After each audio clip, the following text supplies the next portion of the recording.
Done eating. How do you like the food again, Anba? Ayusin mo yung sagot mo. It's very delicious. Yeah. It's very delicious. Make your answer very good. This is very delicious. Stephanie, how do you like the food again? Yummy! Sigurado ka? Ayusin mo yung sagot mo. Hindi. Hindi masarap. Hindi masarap. Hindi. So, hindi ka na kakain ng niluluto ko. Ano? Mula ngayon, ikaw na magluluto ng pagkain mo. Sabi ko, hindi masarap kasi ubos na, oh. Ubos na.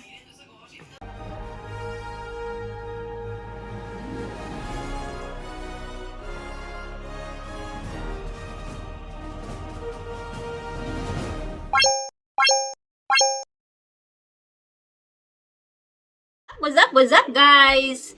Welcome to my world, and this is Twin Sis with Stephanie, of course. Today, guys, today is Saturday and tomorrow is Sunday. I am going to the hospital. So today is my last day making food for Stephanie and Anva. So today, guys, I decided to make a food or to cook something that Anva really loves. And of course, Stephanie don't like it because I'm going to make it spicy. No, I'm going to make it spicy, but not so spicy, of course, because I know Stephanie can't take too spicy food. But yes, it's going to be spicy. For before we're going to start, for those who haven't subscribed, please do subscribe. Click the notification bell and leave some comment or suggestion if you like this video. And of course, if you do that, guys, it means you will be updated to all the videos that I'm going to share. So let's start with the recipe. Today's menu, we're going to make pork curry. So we have the garlic, onion, we have the green onion, we have also this lemongrass, we have pepper, we have this this is like in Norwegian they call it puree. Especially this has a nice fragrant and I like it. And of course we have the pork that I already boil, make it tender already, so it's not going to take long time when we cooking. And of course when I make food, guys, it's always a lot of vegetables on it. So we have potatoes, we have carrots, we have broccoli, we have this in Norwegian they call it rosenkål. I forgot what it's called in English, but I will tell you guys. And of course, we have this champignon. This is mushroom. So let's begin. But we also need oil. We have a little bit of fish sauce. Of course, the curry paste. Salt and pepper to taste. And the most important thing when you make curry is the coconut milk. So let's start by heating up our pan with this. Put it into high because we're going to add just a little bit of oil like that. So while our pan is getting hotter, I am measuring it through my hands. I can feel it. Now it's warm, so we can begin frying the potatoes. Like this. Let's fry the potatoes first, guys. And you see. So, let's fry. Make the potatoes brown like this, guys. And then, once it's done with the other side, then we're going to take it out from the pan and begin with the cooking. So, yan, guys. Golden brown na yung ating our potatoes are golden brown, so we have to take it out from the pan. Oops, and the last but not the least is that. Then the rest of the pan is still have oil. So maybe I think we have to adjust a little bit like that and begin frying our. We always begin with the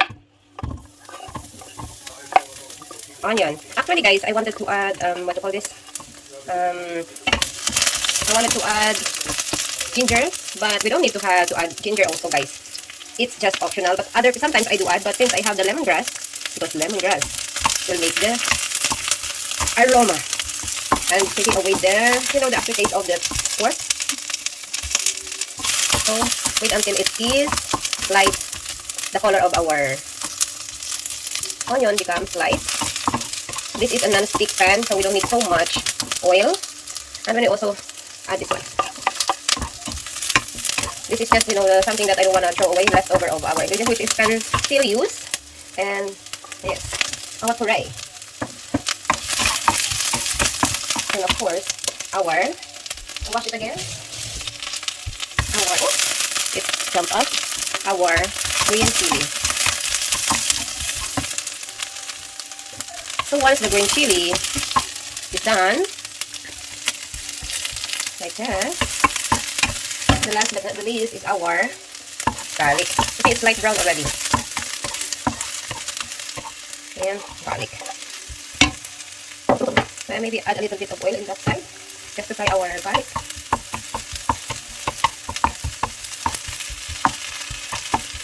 And last but not the least, I think the aroma of our chili is already there. And that is all mixed. It is already beginning to change its color into golden brown. Oh, it's all lightened, guys. And our onion, everything, plus the garlic is already brown. So we can now add our meat. And this meat, guys, will also going to have oil. That's the reason I don't add so much oil. And what I'm going to do, I take this out and put it on the top as a toppings later. I put it together with our potato. Mix it well, like this. Don't worry, guys, our pork is already tender, so we don't need to cook it quite longer. Just wait until the aroma from these ingredients stick to our pork. You see, guys, our pork has already pepper because I boil it. Boil it with pepper and a little bit of salt. And then throw away the water. Because excess oil we don't want it to have. And of course, it has taba-taba. After, I don't know when I'm going to eat something with taba-taba again next time. Taba means fat. You see the skin of our pork. Make it like golden brown. And then let's add our red curry paste.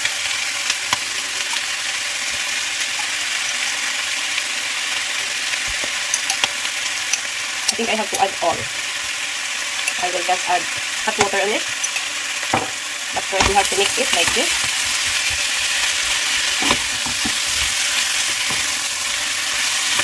With our chili paste. And I have to add hot water in this. With curry. To dissolve our leftover curry paste inside this.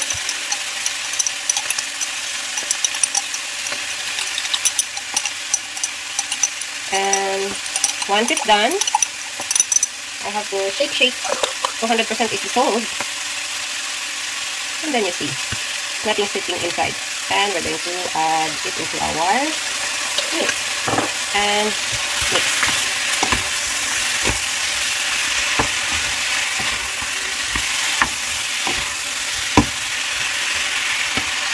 And the secret of our spicy curry is the sambal ulit or the chili paste. So we're going to add that. Like that. That's enough. Because me who's always cooking, I know and how much ingredients do I have to add that fits to the taste of everyone here in the house. And if ever Anba wanted to make it extra spicy, all he's going to do is only to add extra chili into the food. But this time, this one is already perfect. So we're going to add also a little bit of our fish sauce. Not much, because I don't want to destroy the smell. Because, fish sauce also have its own special fragrance. Because the reason why we're using also fish sauce, guys, so that we don't need to add a lot of salt into our meat. So, this time, we're going to add 2 cups of water. So, we're going to add 2 cups of water, but I don't think so I'm going to add everything. Maybe 1.5 cup of water just to simmer our meat, just like this, to boil it again. And this time, we're going to add again our potatoes, because then we're going to boil the potatoes together with our meat. The reason why, I think we have to simmer it until into 3 to 5 minutes. So that's it. Just enough water to simmer or boil our, a little bit more, like that, our meat. So, and then we're going to, cover it. I almost burned my hand and wait for. Now we are already done simmering it. I will have to off our exhaust fan because it's crazy. Ow! Ow! It's always hot in my arm. So we're going to do, ayan, na-simmer na siya. We have to lower our fire into, see? We're going to check it, guys, if the, o diba, it's already tender. And what we're going to do is to add the rest of our ingredients, especially the vegetables. I don't add any paprika on it, guys. It's because, ano ba, Stephanie don't like it. So we're going to add this. This is just optional. Any vegetable that you like to have. But these are the leftover of the vegetables that I had before, and I want to use it this way. And then we're going to add also our champignon on the side and our carrots, because I want my carrots crunchy, half cooked, not overcooked. And the last we're going to add is this later. So we have to mix it like that, so that it will go down, because then the meat is already 100% tender. You see, guys, our sauce is gone. This time we're going to add our salt, so because already add more vegetables, and simmer it again into, what you call this, 2-3 minutes together. Before we're going to simmer it, we're going to add our coconut milk. That's our coconut milk. It's empty. Just like that, everything, and cover, simmer.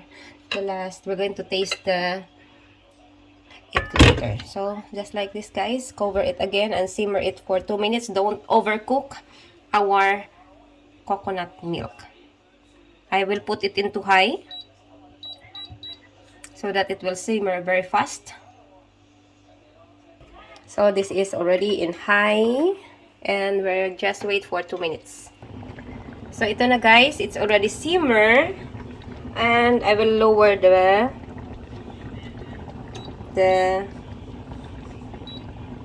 fire again, because I don't want to overcook our coconut milk. There you go. Take it out and just wait until it's 100% boiled. You see, guys, it's already like, what you call this, going to be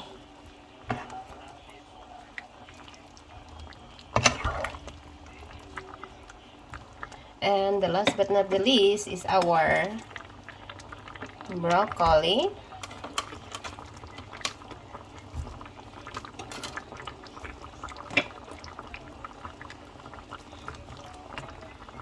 And this one, and I'm going to taste. See how creamy our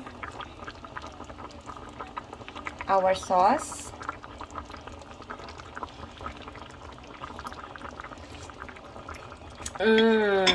Perfect.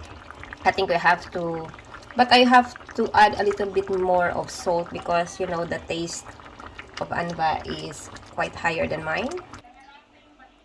So, yan guys.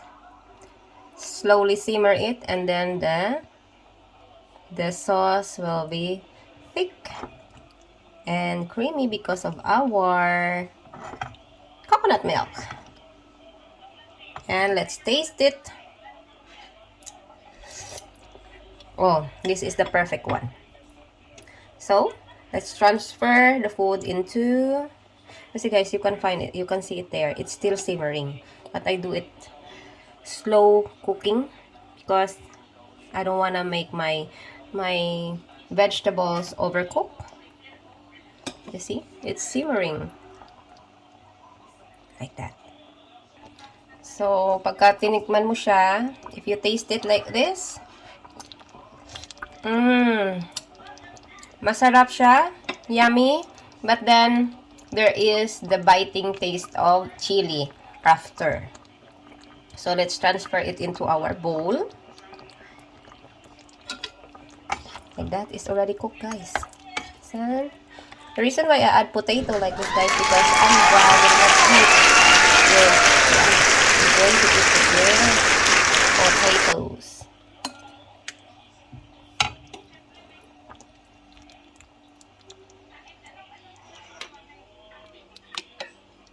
So, this is the final product. And this is our final product with rice. Yummy, guys. Let's eat. How do you like the food? It's delicious.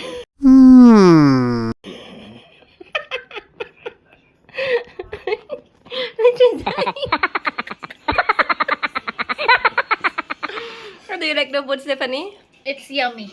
Wow. It's yummy. Wow. It's yummy. Oh my god. Really? Yes. Okay. It's a Wait. little bit spicy. Little bit spicy. Yeah, but And you? It's not too small spicy, but it's coming tomorrow maybe. साले को बम से उड़ा दूंगा एक बार हाथ But yummy. Yeah. Yummy, yummy, yummy.